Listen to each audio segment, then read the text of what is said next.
상담을 하다 보면 주로 여성 환자분들인데요. 환자분들께서 아주 작은 목소리로 이렇게 말씀하시는 경우들이 있어요. 병원에 가면 방광염도 아닌데 소변이 너무 자주 마렵고 소변이 마렵기 시작하면 참을 수가 없어서 너무 괴롭다, 이렇게 말씀하시는 분들도 있고, 잘 지내다가 차 타고 어디 가려고만 하면 갑자기 소변이 마려워서 참을 수가 없어서 화장실에 가야 된다, 이런 말씀들을 하시거든요. 그래서 병원에 가면 뭐 방광염도 아니라고 하고, 또 나이가 들면서 생기는 어떤 노화에 따른 방광 기능 저하도 아닌데 소변이 너무 자주 마렵고, 또 일단 소변이 마렵기 시작하면 그것을 참기가 너무 힘들어서 고통받는 분들이 꽤 있습니다. 그리고 이게 이제 소변에 관한 부분이다 보니까 이렇게 대놓고 남들에게 잘 말하지 못하고 속으로 끙끙 앓는 분도 있어요. 이런 분들이 이제 요즘 병원에 가면 과민성 방광이라는 진단을 받게 됩니다. 말 그대로 방광이 너무 과민해졌다, 예민해졌다는 말인데요. 그래서 어떤 수분 섭취를 제한을 받거나, 아니면 이렇게 방광의 수축 이완 훈련을 하거나, 또는 방광의 기능을 조절하는 약물을 처방받기도 합니다. 그런데 제가 과민성 방광을 가진 환자분들을 진료하면서 드는 생각은, 환자분들이 너무 그 방광 기능 그리고 소변 이 자체에만 초점을 둬서 접근하는 것 같아요. 그래서 저는 이 환자분들을 치료할 때 과민성과 방광이라는 이 두 가지로 나누어서 구분해서 치료하면 좋은 결과를 얻은 경우가 많았습니다. 과민하다는 것은 무슨 말인가요? 우리가 필요 없는 너무 작은 자극들에도 다 일일이 반응한다는 말이거든요. 어떻게 보면 우리가 현대인들이 많이 겪는 알레르기 질환도 일종의 과민한 반응인 경우들이 많습니다. 작은 어떤 자극원이 들어왔을 때는 우리 몸이 그것을 너그럽게 관용을 베풀어야 되는데, 그거에도 일일이 하나하나 다 반응하게 되는 게 알레르기 반응이잖아요.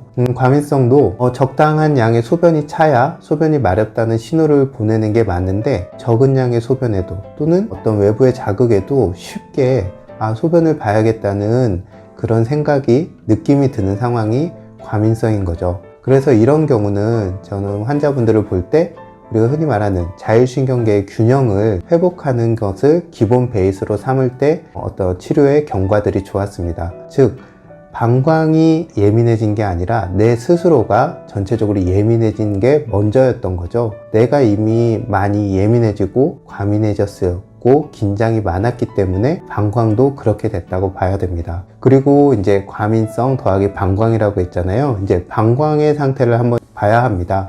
방광은 어디에 있나요? 우리 몸통에서 가장 아랫부분에 위치하고 있거든요. 여성분들 같은 경우는 방광과 자궁과 직장이 거의 동일한 선상에 놓여 있습니다. 그래서 실제로 과민성 방광으로 고생하시는 환자분들 같은 경우 자궁에 문제가 있거나 배변의 문제로 좀 고통받는 경우도 많았습니다. 왜냐하면 가장 몸통에서 아랫부분이라는 그 공간으로의 순환이 잘 되지 않기 때문에 그 장기가 제대로 된 기능을 하지 못하는 경우가 많습니다. 그래서 모든 장기들은 그 부분으로의 어떤 순환들, 혈액순환도 마찬가지일 것이고 어떤 내부의 압력의 이동도 잘 이루어져야 하기 때문에 그런 부분들을 개선시켜야 과민성 방광 증상이 좋아진 경우가 많았습니다. 한의학적으로는 이제 침이나 뜸, 또 약물을 통해서 그런 흐름들을 조정해 주게 되는 거죠. 이와 함께 특히 이제 요즘 여성들 같은 경우, 또 현대인들이 어떤 스트레스로 인한 신경계의 긴장, 그리고 운동 부족, 오래 앉아 있는 습관, 그리고 얕은 호흡, 이런 것들 때문에 방광이 위치하고 있는 그 부분까지 순환이 잘 안 되게 되거든요. 그래서 이런 부분들을 개선하기 위해서 약간 적극적으로 이완하면서 호흡하는 연습이랄지 기본적인 유산소 운동, 이런 부분들을 같이 병행을 했을 때 재발도 방지하고 치료의 예후도 좋습니다.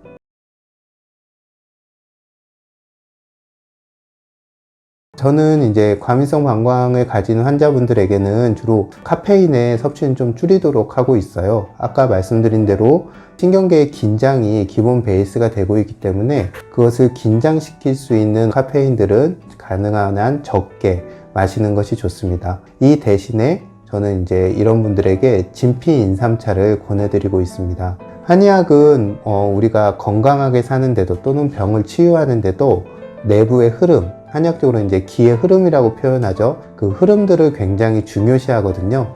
그래서 이 흐름들이 원활하면 우리가 건강하고, 흐름들이 어디서던가 막히면 병이 난다고 봅니다. 그래서 저는 모든 병은 체하는 데서 시작한다, 이렇게 표현하기도 합니다. 그래서 이 흐름, 기의 흐름을 활성화시키는 약물들을 이기약물이라고 한약에서는 부르는데요. 우리가 지금 계절에 쉽게 먹을 수 있는 귤의 껍질인 진피가 이런 대표적인 이기약물입니다. 진피는 그런 약물들 중에서도 이 우리 몸의 아래 위로, 상하로의 소통, 순환을 돕는 작용들이 활발해서요, 목에 가래가 끼고 기침을 한다던가, 소화가 뭔가 잘 안 되고 답답하고 뭔가 담이 자꾸 생기고 이럴 때 진피를 쓰면 좋은 효과를 내게 됩니다. 이와 함께 우리가 이런 과도한 예민하고 긴장된 상태에 있다 보면 그런 스트레스 상황에서는 에너지를 많이 쓰게 되거든요. 그래서 전체적으로 예민하면서 피곤하고 기운이 떨어진 그런 상태인 경우들이 과민성 방광으로 고민하는 분들에게 많습니다. 그래서